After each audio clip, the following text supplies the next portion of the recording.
ভাই আউট কি মিরাজ দিছে? এটা তো পাড়ার ক্রিকেট খেলা না, এটা ইন্টারন্যাশনাল ম্যাচ। ওরা তো কইছে অল ক্যাপ খেলবো না, ওরা কি অল ক্যাপ খেলতে গেছে একবারই এর মতো। তাহলে ওরা কি কথা কথা কোনো ঠিক নাই, বুঝেন নাই? এবং মেহেদী মিরাজের যে কাণ্ডটা হয়েছে মাঠের মধ্যে আছে, আগার এরকম ব্যবহার করা কি ঠিক হয়েছে বা মিরাজের আউট করা কি ঠিক হয়েছে? ভাই আউট কি মিরাজ দিছে? আউট হচ্ছে থার্ড আম্পায়ার আছে, কারণ এটা নিয়মের ভিতরে ছিল, আউট হয়ে গেছে। এটা তো পাড়ার ক্রিকেট খেলা না, এটা ইন্টারন্যাশনাল ম্যাচ। আপনি কেন বল ধরতে যাবেন? আপনার মানে এই দাগের বাইরের বল, এটা তো একবার বাচ্চা বল। আমার সে তো হাসতেছিল যে এই বেচারা আসলে কি করলো, এটা বলে হাতটা ধরার সিস্টেমই নাই, হাতটা ধরার নিয়মই নাই। আর মানে থার্ড আম্পায়ারের কাছে গেছে, আম্পায়ার দেখছেন সঠিক আউট দিয়ে দিচ্ছে জাস্ট।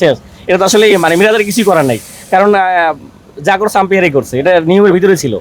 পাকিস্তানি এটা কি স্পিরিটের সাথে আসলে কোনো ক্লাশ করে কিনা আসলে ক্রিকেট? ভাই এটা আসলে কখনোই না, কারণ হচ্ছে যে আপনার ইন্টারন্যাশনাল ম্যাচ, ক্রিকেটই আসে। আপনি দেখেন ইন্টারন্যাশনাল যে টাইম আউটের কথা চিন্তা করেন, সাকিব ভাই আমাদের সেই ম্যাচটার কথা চিন্তা করেন। আম্পায়ার ওয়ার্ল্ড কাপের মতো এত বড় টুর্নামেন্ট, সেখানে আম্পায়ার কি দেখছে? এটা আউট সিস্টেমের বাইরে যাওয়া যাবে না। আজকে এরকম যদি হইতো যে যেরকম ধরেন ওদের 3 উইকেটে ছিল 233 রান, সেখানে ওরা আপনার 275 অল আউট হয়ে গেছে। সেখানে সেই আউটটা যদি না হইতো, যদি 350 রান হইতো, আর যদি বাংলাদেশে 270-80 রান করতো, আমাদের আফসোস থাকতো না তখন। এটা তো ভাই মিরাজ যেটা করছে নিয়মের ভিতরে করছে, আর আম্পায়ার দেখছে এটা সঠিক। আর সালমান আসলে এত বড় অভিজ্ঞ, তিনি আসলে এত একবার বাচ্চা ছেলেদের মতো কাজ করবে, এটা আসলে আমরা সবাই আসতেছিল গ্যালারির ভিতরে যে ঠিক আছে মানবতা সবকিছু, কিন্তু খেলার মাঠে তো ভাই এটা নাই। খেলার মাঠে বাইরে হচ্ছে একটা দেশ ভাই, একটা দেশ, আর হচ্ছে একটা পয়েন্ট। আমরা দেখেন আজকে যদি জিততাম ম্যাচটা, আমাদের পরবর্তী সময় ওয়ার্ল্ড কাপ যে কোয়ালিফাই, সেখানে আমরা ইজিলি চলে যেতে পারতাম। এখনো আমাদের সুযোগ আছে, তাই এটা সবাই চাইবো ভাই ধরে রাখার জন্য।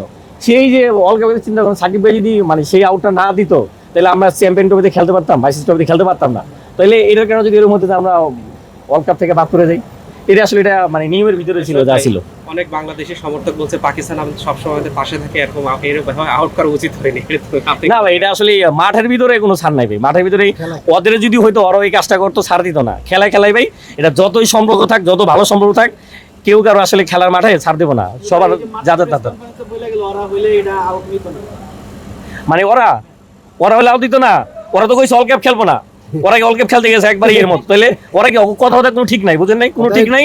ওদের চিন্তা করেন, ওদের সর্বোচ্চ প্রধানমন্ত্রী সে বলছে খেলবো না, সর্বোচ্চ প্রধানমন্ত্রী সে বলছে খেলবো না, তারপরে খেলতে গেছে। ওদের মানুষ সমান রইল কিছু যে এই ইস্যুটা।